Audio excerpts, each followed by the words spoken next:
What are all these people doing in our team spots? Oh, here we go! Here we go! Here we go.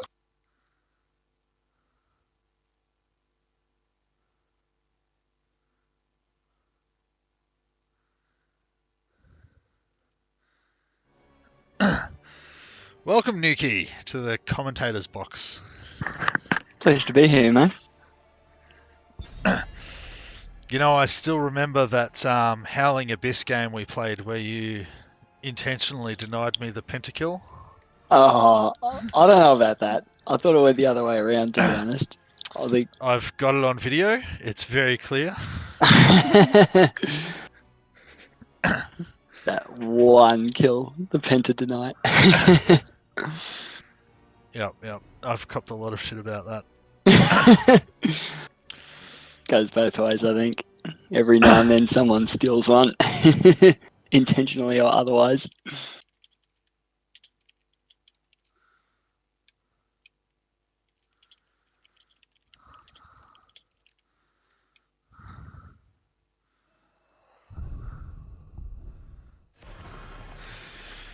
Rhaegar banned straight up. We did give Chuck MVP in the last game, which I suspect wasn't recorded properly because I'm looking at my files now and it's not coming up with a preview thumbnail, so it looks bugged. Still a performance, though. It was worth the ban. Yes, it was very good Rhaegar play, some key ancestral heals.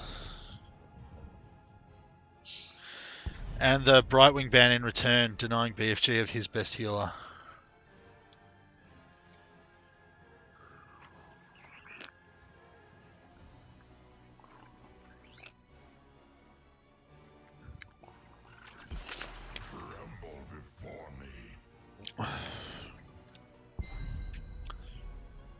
So Dino's grabbed Diablo. I don't think I've seen much Diablo from Dino. He might just be denying it from Phoenix.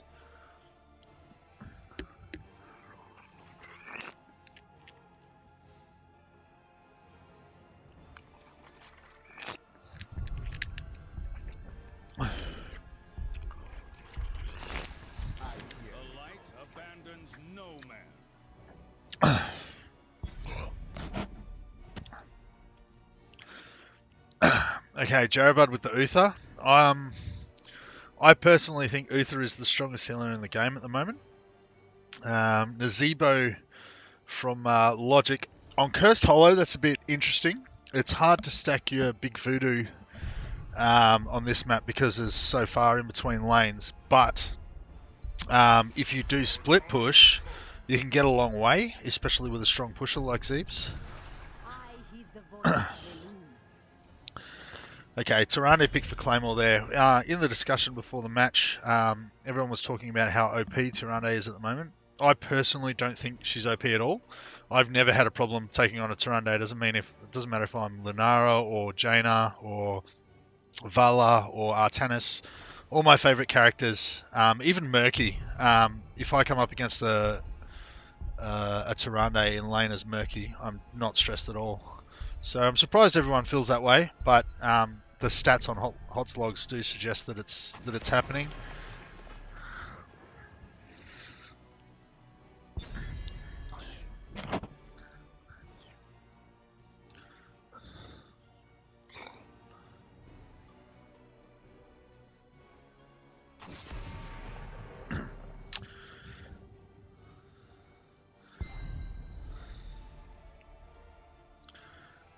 So who have you been playing the most recently? I've pretty much become a false stud one trick. Yeah? Yeah. You had a good Dahaka last time I saw. Yeah, I don't know, once it gets to games where people actually know what they're doing, like these in-houses sort of here, it gets a little bit trickier for me to do what I want to do, so needs more practice. Is that because you're trying to do sneaky stuff, or? Yeah, I just go too ham sometimes, overestimate the amount the regen healing can do for me.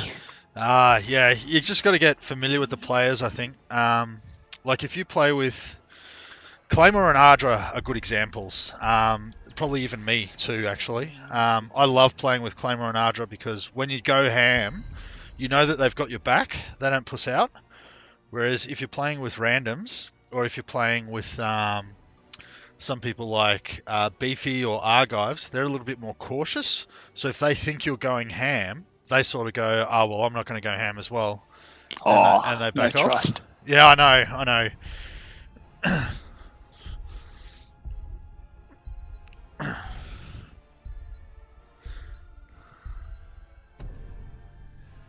Yeah, I've noticed a couple of the previous games. I've had some pretty nice heals coming my way, saving my life every now and then.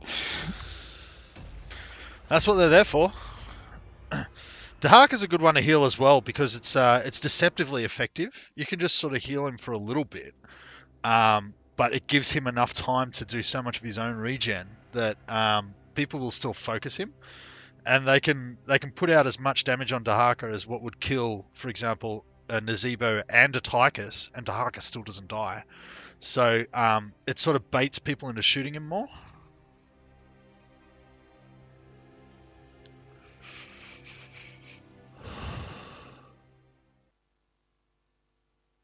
All right, so what are we looking at in terms of macro play from these two comps? Sorry, I missed that. I was looking at something else. So looking at these two comps here, what kind of lane assignments or strategies would you be expecting from these groups? Well, if I'm not mistaken, nobody took a character with a global. So there's no Dahaka, no Brightwing, no Falstad, which means they're all going to sort of have to stick to their lanes. They're not really going to be able to have a roamer. No one took stealth, but Beefy did take Genji, so he might try for some ganks. Claymore does get stealth after 10 if she doesn't take Starfall. I think that's a mistake. I don't think stealth is as good as Starfall, but she might do it just because this is like a ganky map. The lanes are quite far apart. If you look at the distance between the towers, it's longer than a lot of other maps.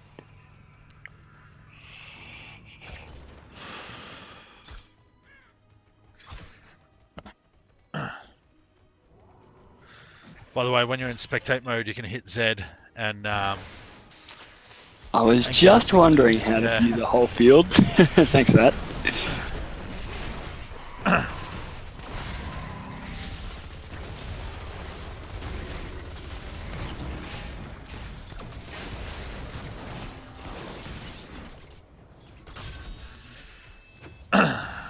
So no kills for the blue team, which is a shame because they ended up 5v3 and red team's getting XP from all their minions down bot.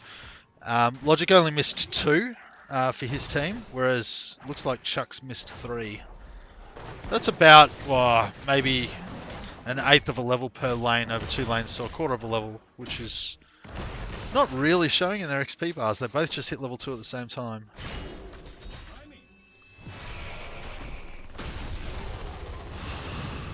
Oh, Dino could be down there. Yep.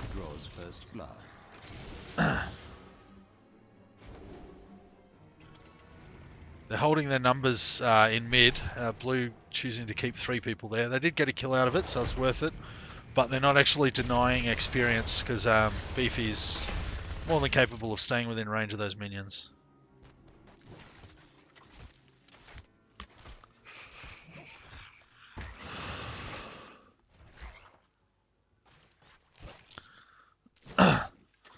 Logic not totally effective with his stacks there, but he's playing it a little bit more careful than he needs to, in my opinion. I think he can go much harder on that Claymore. He can also push much harder too, and really drain the ammo out of the towers. Thrall's out of mana and Genji's going in on the top side.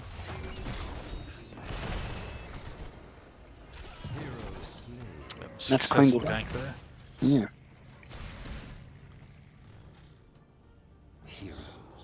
Gather tribute in my favor.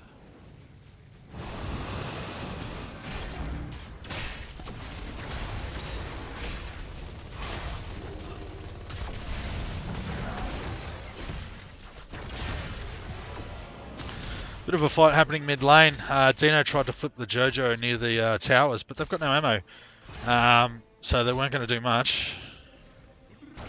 At the same time, it was a nice deny. It was about to get a 3-man pull, and the Diablo Yeah, that's just true. positioned him to stop that from happening, and now the fight's going on around the tribute. Full teams are there, 5v5. BFG's out of mana. He's not going to be able to reset the cooldowns on his shields, so he's quite vulnerable when he's low on mana.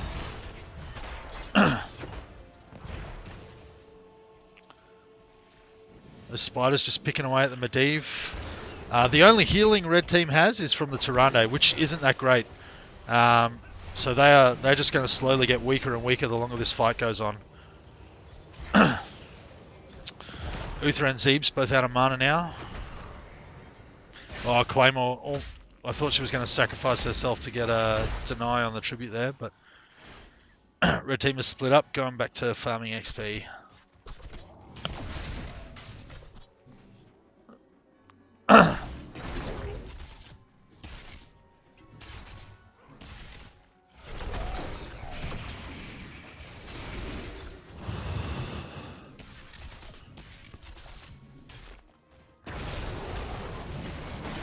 So even then, based on the positions of the waves they were in before going for the tribute, red team ended up denying more into the towers before the reset after the tribute, so slightly ahead on experience now. Yep.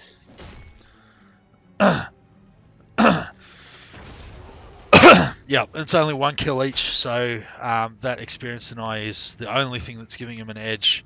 They will hit 7 before blue team, which gives them the talent, but yeah, that gank from Wake, not quite successful on a Diablo. It's really hard to gank Diablo because he can always charge at you backwards and then just flip you over him so he can keep walking.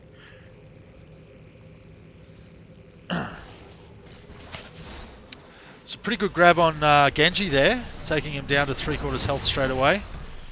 It's going to make him a little bit shy to go in.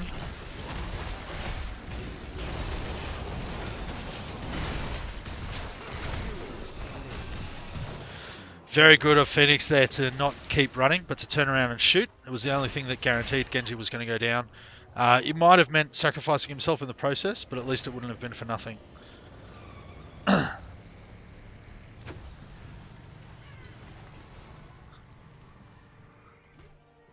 As a result, they pick up the second tribute and now an experience lead too.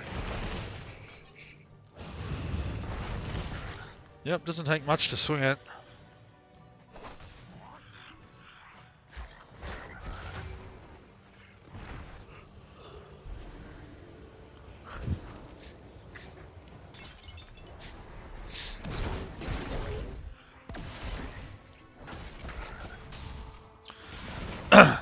Logic opting for the Toad build on Nazebo. Very, very strong Toad build with Pandemic, which I do take, and then Toads of Hugeness as well. Very, very good zoning, which is going to come in handy for the tribute contests. It's taken Blood Ritual as well, which means any nearby enemy minions that die as a consequence of any of his spells will refill his health and mana.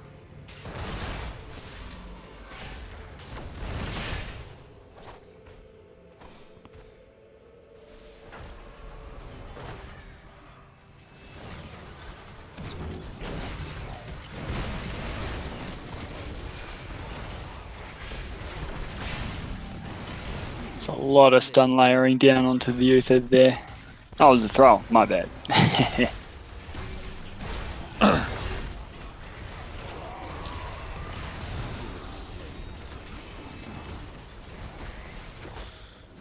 Blue team just not putting out the damage in that fight. Phoenix was pretty busy trying to capture the tribute for most of that fight, so they were 5v4, but they didn't quite manage to take anyone down. I think they focused Artanis a little bit too much when they really could have switched to Genji a couple of times, or even the Medivh.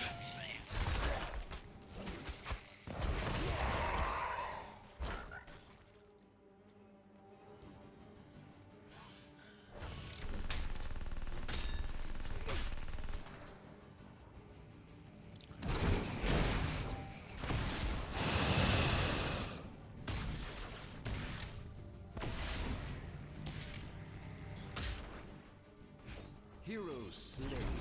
Oh, I didn't watch that. That was a Diablo grab down bot, wasn't it? Yeah, he jumped in and stun layer and got him caught and killed.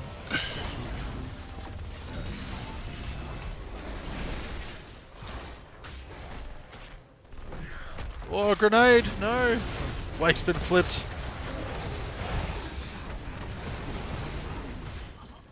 Hero slain.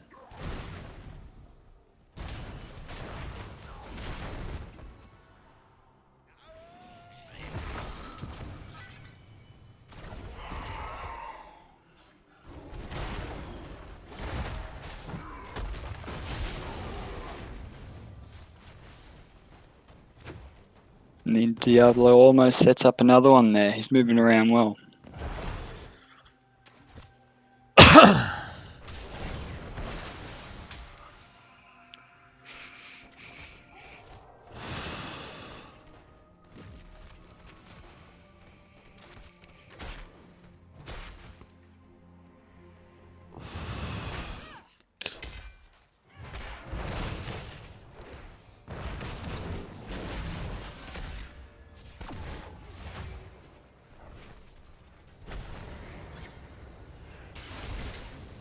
Gather tribute or face my curse. The choice is simple.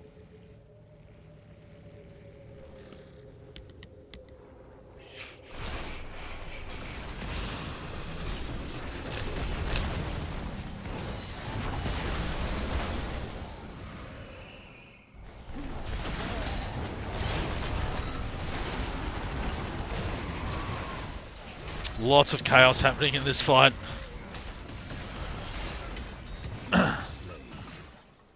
Hero slain.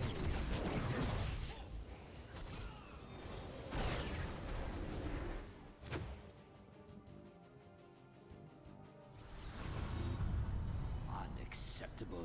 You shall know my curse.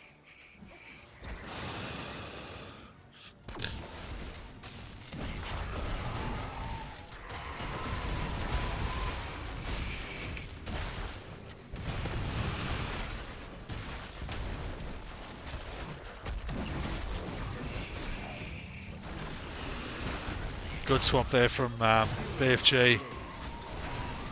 Guaranteeing a kill on the Zebo.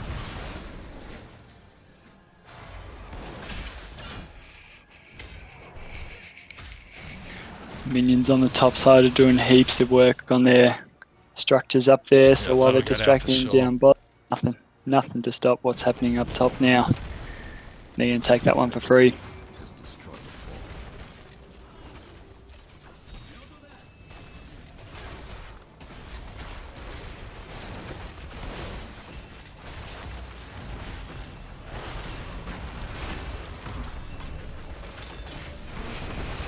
Enough. The curse is over. Once Nazebo gets here, it'll be 5v5. And there we go. Excellent ulti from Chuck.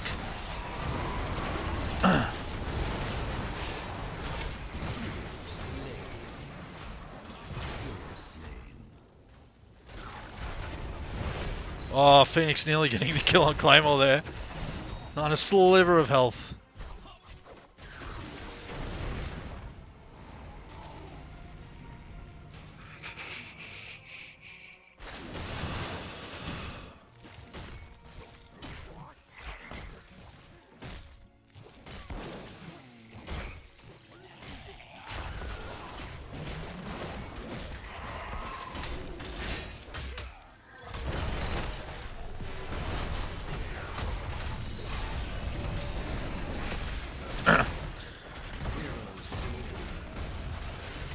Caught doing a camp, but can they all get it out of there? They did Yeah, end up Portal lets taking the them get camp out. though. Yeah. I think Phoenix focused Diablo a little bit too much. He did get quite low. He's already back up to half health.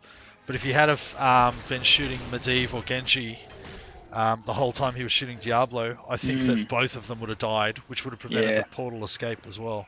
Could have made it a much better trade there. And I guess when they're all clumped up there, you do have the luxury of choosing who to focus. Yeah, you do. And Tychus does get a big bonus against someone like Diablo because of the percentage health attack. But Diablo's health, even with the percentage health damage, doesn't go down any faster than what Genji's or Medivh's would.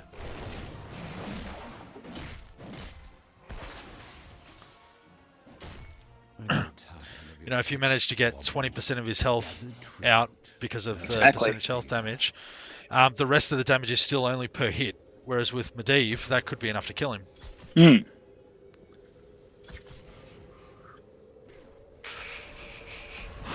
Blue team's going to be together first. They know they don't need to interrupt this. They should. Blake's the only one who's got the balls to go in there. But Claymore wasn't present for that at all. Blue team could have wiped him.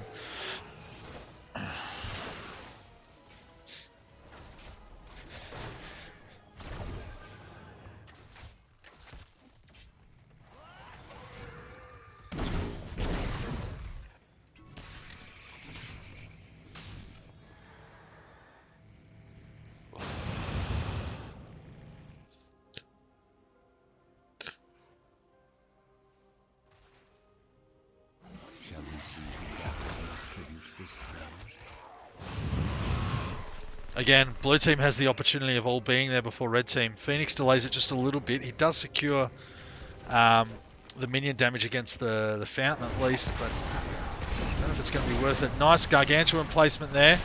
Good shield stun from Wake. Is Chuck going to get Dino? No, just misses out on Dino there. The frogs are really starting to hurt. They're dealing quite a lot of damage. Gargantuan has soaked plenty of damage for blue team's behalf. They're going to grab that tribute and then proceed to push. That was huge. He placed the Gargantuan right in the choke and stopped half their team from getting down to the rest of the blue team. They were just able to pick off whoever got isolated from both sides of the Gargantuan. Easily one fight for the blue team, and now as a result they get the tribute push.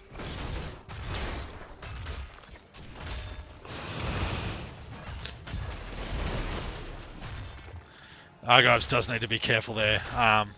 Jarrah and Wake both with the ability to hit him from range.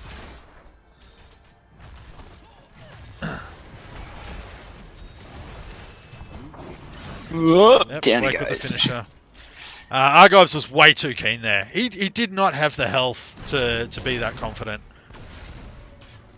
I want to officially call that a suicide. Well, I mean, well, it was. He wasn't going to get a kill. He wasn't going to stop them pushing. All he did was give them a kill. Yeah. Some solid damage on those top two towers there. Might even get both of them down if they're lucky.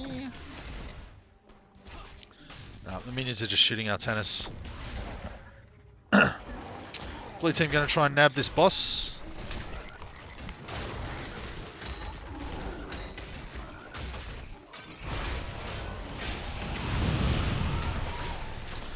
They've been spotted, but red team is not going to get enough people there in time.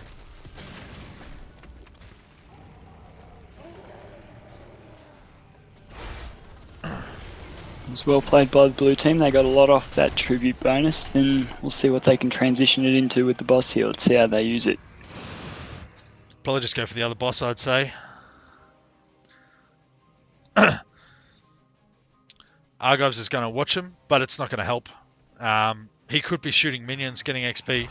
Instead, he's just going to observe and report back to his team, which can do absolutely nothing about what's going on.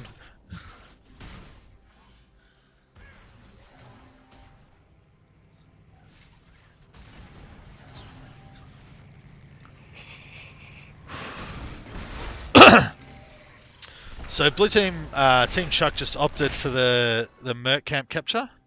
Try and get that to push top lane, maybe get down this keep while they group up for a fight somewhere else on the map. Heading towards the boss now. They're going to bait it. They're just going to hang around and yeah, see Argives is going to see that straight away. Now this is where the scouting contributes because that plan's failed.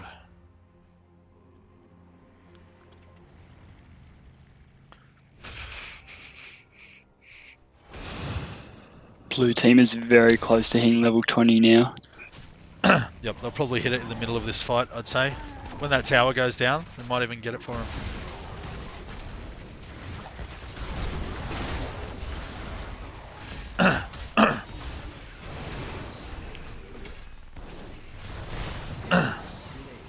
Yeah, blue team just squashing through them now, getting their level 20s. Wake very, very keen on that approach there. But manages to get out with his shields intact. Oh, Argos has been stunned. He's not going to make it to his portal in time. I think that team fight failed with the stasis at the start. Argives got the stasis on 4 of the team members away from his team's towers, which meant that his team had only one option, and that was to shoot Joanna. Joanna is the only one who died in the end, but let's be honest, if there is one person on your team that you're happy for the enemy to shoot, it's your tankiest tank. And Argive's just guaranteed that for the blue team with his stasis. He would have been better off just putting the stasis on Joanna so that his team could fight 4v5 against all of the squishies. And if they had just focused one of them, they would have gone down way, way faster than Joanna.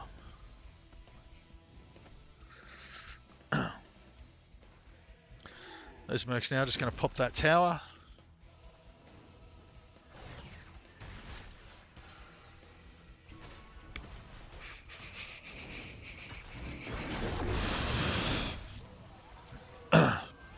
Red team is just a little too split here. Blue team can see that red team has got 2 members down the bottom. They know they can take this boss now. They know they've got time. They're wasting it right now. They've been walking around for 15 seconds. That would have been enough time to get the boss before Claymore and Beefy could get up there, I would have suspected.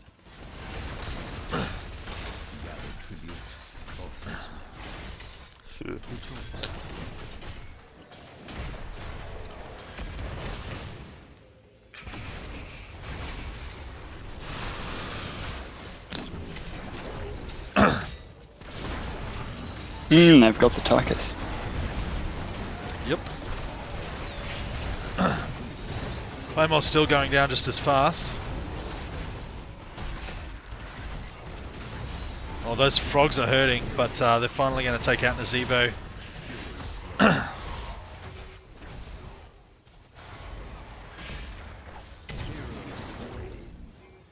I think that time Argive's got the stasis off onto the Thrall, so that's one of the main damage sources gone from the fight. Blue team dominated. Was it Thrall, was it?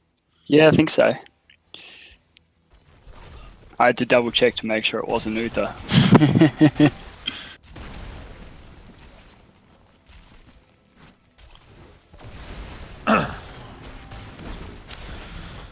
So, Team Dino really needs this keep. It's the only chance they have of really coming back. It's equal levels, but red team is 2 keeps down, which means that top lane and that bottom lane are always going to be pushing towards the core. They've got just enough time to grab this keep. Tychus is the only one who's spawned.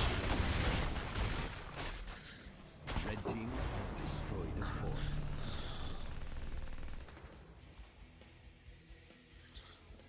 Yeah, taking out the Tychus and putting the Thrall into stasis in that last fight just made it such an easy cleanup for the red team. Yeah.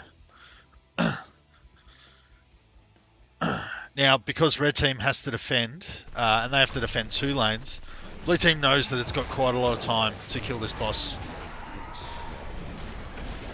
And the tribute is conveniently placed nearby, so they can run straight there afterwards.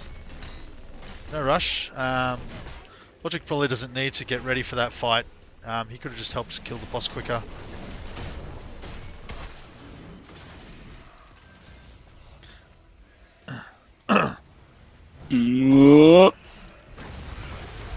And they just stop him from doing it. That would have been the 3rd tribute. Now the fight's beginning.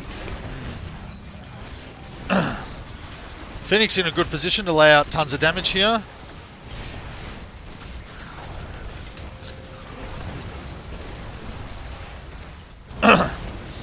That stasis is much better. Enabled them to really target the Thrall.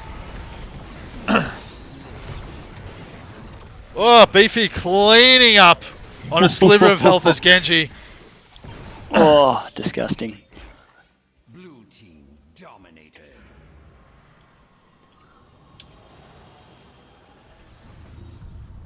Now you shall know my Oh, the bottom keep's not dead.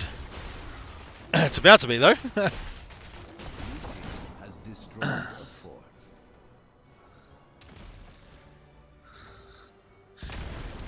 Red I'd team say blue team going to spawn just in time to defend this these catapults from breaking through the shields. Maybe not.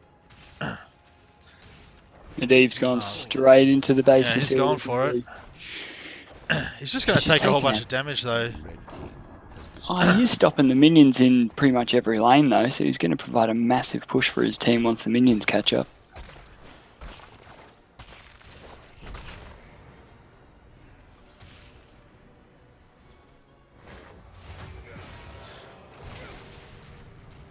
Just managing to get out there. He was, oh, and he's used his ulti. That might be down for the next team fight. 80-second cooldown, I believe. Red team snagging this boss. let the curse end. Until someone wins my favor once more, that is.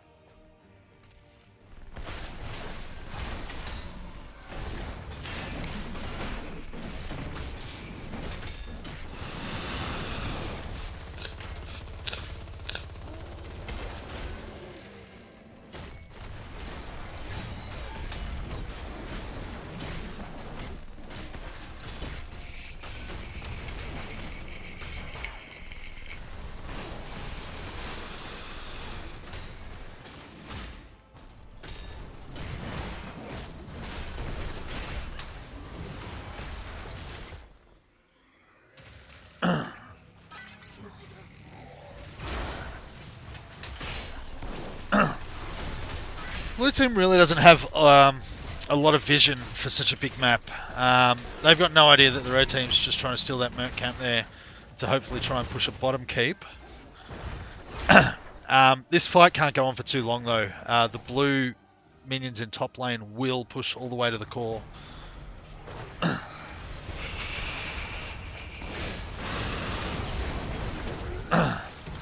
Oh, there's the swap. Very good swap from BFG there, and onto a good target as well. Blind and stasis. Followed up with a Diablo stun, which is very good.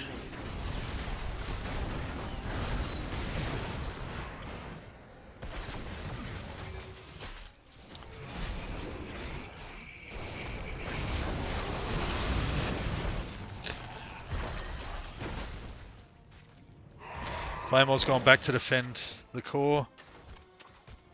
It's going to take a little bit of damage, but not too much to worry about. Blue team's doing the right thing here. Just protect the core, protect the keeps. Don't let them get a keep, because that will even the match out. At the moment, blue team still has the advantage. We've got 4 catapults in bot lane too that Trundle have to deal with after that one too. Yep. So that's going to allow blue team plenty of time to respawn.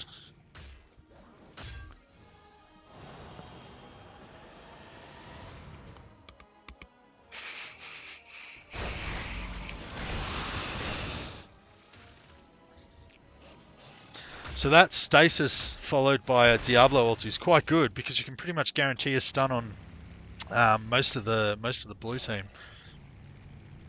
Yeah, it's a pretty nice combo there. Okay, I'm blue looking team. at Diablo.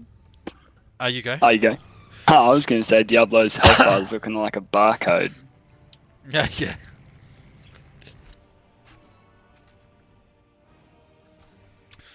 Blue team can see a little bit of movement from the red team. They know that Diablo was the last person to head their way. Shall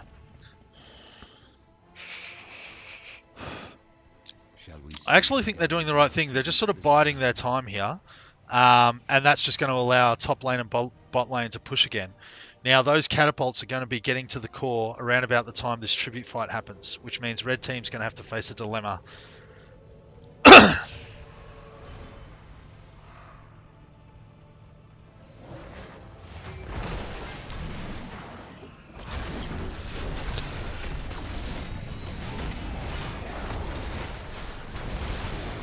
They have to focus the squishies and less time focusing the Artemis. Oh, not so good that the time. stasis came after the Diablo's done. Stop shooting that Diablo. Hit one of the squishies for crying out loud. Managing to drive Beefy away. He's not going to come back into that fight. It'll be suicide at this point with nearly 70 second cooldown. The core's gotten dropped. It's gone. Yep, smashed.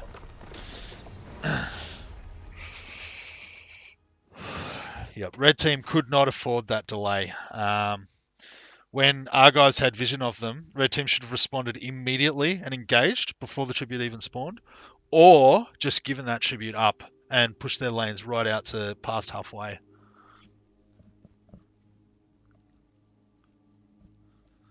So who would you pick for MVP in that one? Gee, I was actually liking Nazebo's work for a good portion of that game, particularly some of his ult placements in some of those key fights there as well. Got them a really nice lead through the mid game, which allowed them to push down to get those 2 key keeps that ended up being the winning factor for them in the end game. Yep. I do think that was the real game winner for them. But I do think that some of those swaps from Artanis in those fights where he got a good swap on Tychus or on Thrall, I think that's what really put red team back in the game. I think without those, it would have been a whitewash. Oh, yeah.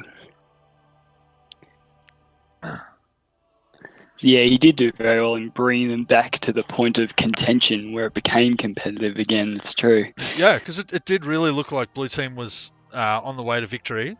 And then red team just kept winning these team fights, and blue team had to just delay. All right, let's go announce it.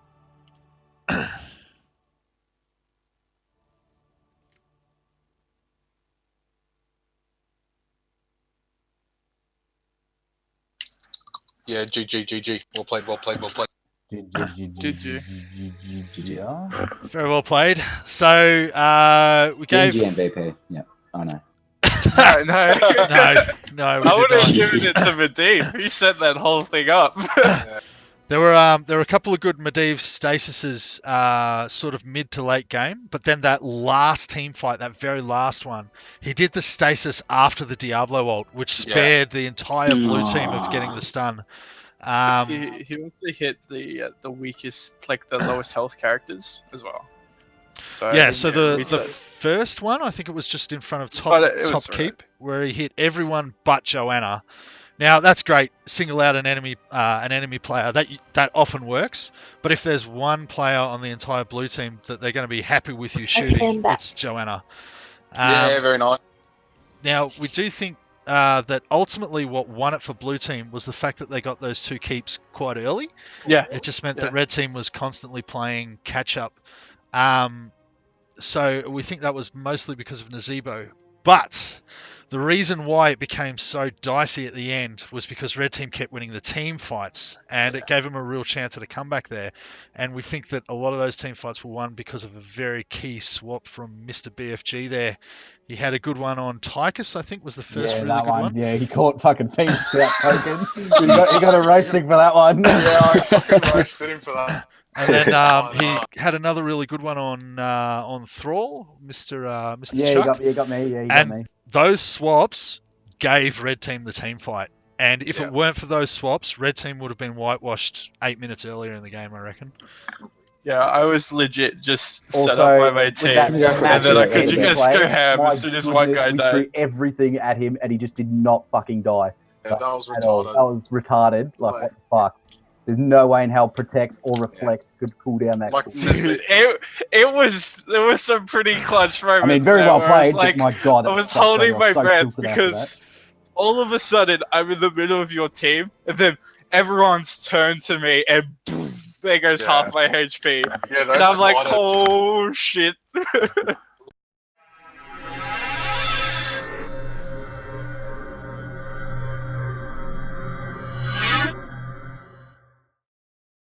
We have to play. Oh, Fuck, listen to it. yeah. Get Now, up. Big out calls, here. big calls, big calls. Oh, man.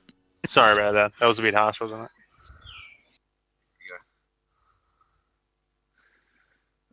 Here we go. Here we go. The settler. Yeah, third game of the night. And it's been 1-1. Pretty tight. Like, I wouldn't say the games have been one-sided. No, they Maybe- haven't. I think yeah. the first game was a little one-sided Yeah. in terms of organisation, but blue team did have the potential to win. They just fumbled a little bit. Had their moments, that's for sure. Okay, so they're looking to ban the Kale straight up. Yeah, I wonder why that. Who's that against? Is that against Dino? Staff. Yeah, I suppose. I mean, I don't know if Steph plays. Actually, he does play a good Kale. Sorry, yeah, he's actually played Kale good a few times. So probably looking. I feel like Kale's not picked very much on Monday nights. Oh, Sylvanas. Interesting. It is Well, Infernal Shrines. Well, Kale is actually probably one of the better champs on Infernal Shrines, if not the most picked, and yeah, the biggest win rate, if I'm not mistaken. But Syl's also not a bad ban as well. She does very well on this map. I'd be It's very good, surprised if Staff doesn't pick Kale. Sylv's good in the shrine fights where the poison will hit all the little guardians, but then it will have a really good chance of spreading to all the enemies as well because all the Yeah, that's right. all the different things are so spread out. That's exactly right. Probably expecting Blake to go Johanna again. Yeah, with the ban there. Interesting. I actually think Blake played a better Garrosh. I do think he played a good Joanna, especially when he got there was that kill on Argives in middle lane. Which team were you on? Blake's team last game? Yeah, I was. Yeah, that kill on Argives. Blake just said, "You know what? I'm going to bite the bullet. I'm just going to use Gul'dan." Yeah. Yeah, good pick for this map as well. Haven't seen Blake play Gul'dan before. I'm not sure how he goes on that. He does play him occasionally. Blake and Delirious. Have you ever played with Delirious? No, I don't think so. Maybe once or twice. They're both a fan of the Gul'dan. There's a Johanna pick. On the Staff. Yeah. Right. Interesting. So no Kale for Staff. That's a bit unusual for him. He does play Kale pretty well. Johanna, Actually, very good. fuck Medivh. Whenever I'm playing in these games, I hate being on an Argives team when he picks Medivh. I just don't think that Medivh is a game changer. I've seen Argives play a really good Tracer, and I've seen him play an amazing Chen. When Argives plays Chen, it's disruptive. It messes with your head. But when he plays Medivh, it's just like a mild annoyance. It's Indeed. Indeed, there's Chuck on his preferred Rhaegar there.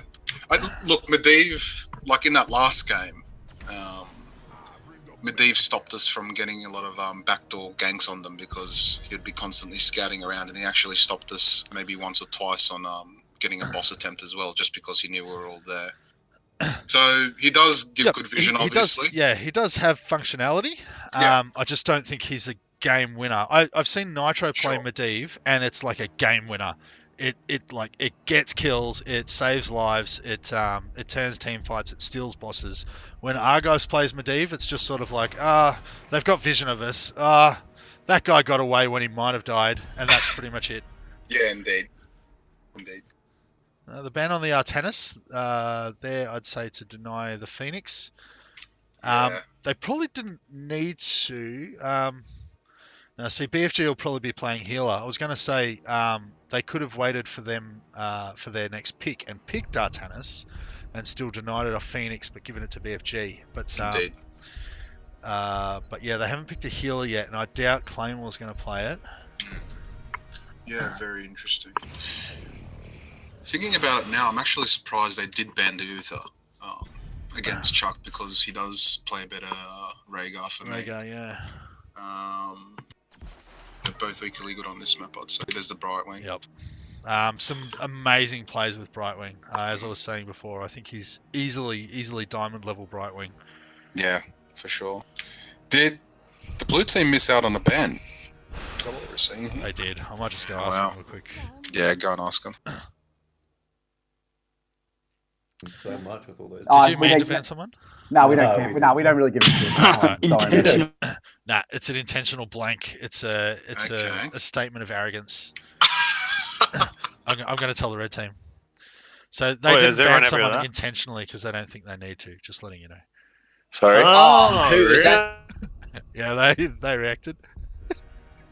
That's gonna get him a bit fired up, I'd say. Dino on the Li Ming, is that what I'm seeing now? Okay, interesting. Very interesting. Yeah. I don't think I've seen Dino play. I think I've seen you No. play Li Ming. Do you play Li Ming? I've maybe once or twice, not very many times have I picked her. I know Dino rarely plays her though, so that's an interesting one. The Hucker on the Claymore, she plays Yep. a decent Claymore. Yeah, as she's well. a solid Interesting. Dahaka. So yeah, no Kale. That's interesting. No, and I dare say that I don't think Team Dino has a whole lot of damage there. Yeah, look, I think you might be right there. Phoenix, have you seen Phoenix play Gazlo? I have not. I don't think. You're in for a treat. Phoenix, he used to love Gazlo, but he doesn't play much these days. I think that Phoenix is the best Gazlo player anyway, easily. Interesting. I guess we'll see. Yeah, once he gets to level 16, I think it is. Maybe it's 13. The number of turrets is just stupid. Yeah, very interesting. Yeah, he can get quite annoying with those turrets though, that's for sure. Okay. Yeah. Blake going for the corruption build. On the good Daniel. I think he sort of combines the corruption build with the lifesteal build. So he always takes Echo Corruption at level 1, but then I think he takes Health Funnel for level 4. Interesting. Nuke going for the Hammerang, it looks like as well, if I'm not mistaken. Yeah, Hammerang build. Yeah, he loves the Hammerang build. Looks like a bit of a brawl mid here to start it off. Yeah, they're going to poke out staff here.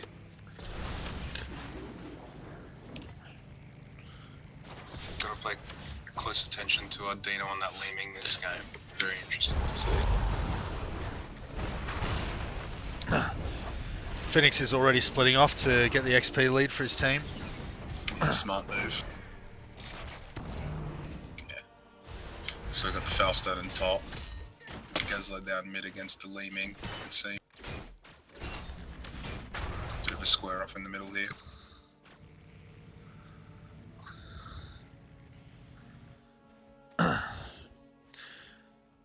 Jara coming up for a bit of support for Nuki.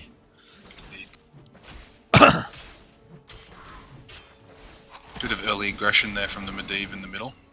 I like it. Very nice. Thing is, it's a Gul'dan who self-heals, and he's got a healer with him. So you can poke until the end of time. Ooh, they got they got Claymore. Yeah, he's still up top there. So. Yeah, you can poke Gul'dan until you're blue in the face, and all he's going to do is just heal. That's right. And as you say, coupled with the healer, it's pretty much a fairly easy lane. So we got And for Gul'dan, a healer also means infinite mana as well. Yeah, Phoenix getting those turrets popped up there, very nice. Getting He's set preparing. Ooh, Dahaka's going to come in right underneath him. Is the tongue going to get it? Ooh, she just misses the tongue there. That would have been a fight winner. up. The timely TP in from BF there. Red team making sure they focus those turrets down before they work on the Guardians, which is wise, I think. Yeah, smart Dino move. managing to get a bit of damage onto the Phoenix there. Phoenix is quite low. Pokers. Ooh, staff going very low as well on the Johanna. Phoenix going away and they've picked it up. Very nicely done. They're chasing down. Claymore's probably going to go down here. Yeah, it's looking like she's going to go down. Like I was saying with Argives, he put that portal all the way to the back.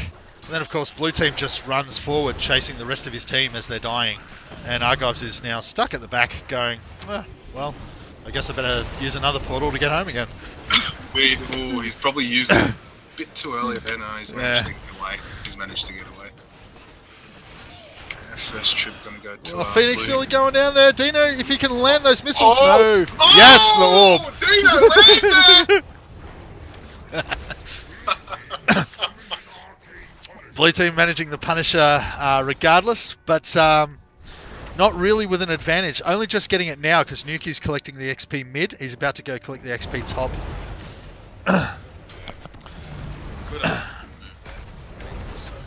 If they get at least the 2 front towers down, blue team will have nearly a level and a half level lead, I'd say. Fairly quick. Trip there. Oh, Argive's very keen. If he gets knocked back, there we go. Oh, he was still within range of the portal.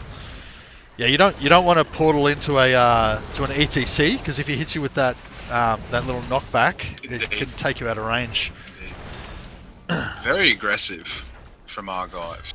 Very aggressive. Yeah, he's very keen.